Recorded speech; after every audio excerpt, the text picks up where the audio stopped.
fragrance, which is in response to the second branch of the Mabinogion, which is called Branwen, daughter of Llyr. And in that myth, Branwen is somewhat pushed from pillar to post by the various men in her life, the men who really should have been looking after her, and she's a somewhat passive figure. So I suppose one of the ways that I wanted to respond to the myth was to create a young female character in the 21st century who is also in that situation, but is somewhat more feisty in her response. And I've split this reading just into two short chapters, no, sorry, not chapters, don't worry, into just two short extracts. So the first is from the very opening, and then I'll just jump forward a bit into the rest of Rhiann's story. But all of this is in her voice. Let me tell you something. If you wanted to curse someone, I don't know why you would, but if you did, if you wanted to make their life hard, if you wanted to leave them as vulnerable to grief as possible, then I reckon you could do a lot worse than make them a woman in a house of men.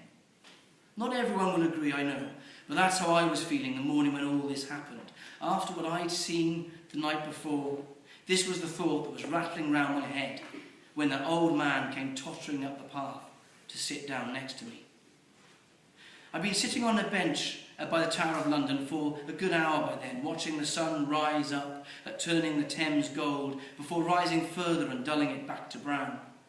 I was still staring at the river, watching its currents swirl around the bridge struts, when I caught sight of him out of the corner of my eye.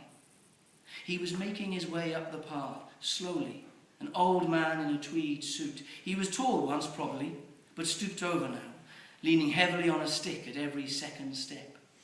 I knew right away he was going to sit down next to me. Even as I saw him walking up the path, it was like he was coming for me from the off, not just passing. But like I said, I had other things on my mind, like curses, my bloody brothers, and what the hell was I going to do now? Alone in London for the first time in my life, hundreds of miles from home, with 1,000 quid in used notes in my back pocket. Those notes did give me some options at least, but it wasn't options I was short of at that point. It was something else, ideas, a direction, a compass for the new circumstances I'd gone and put myself in.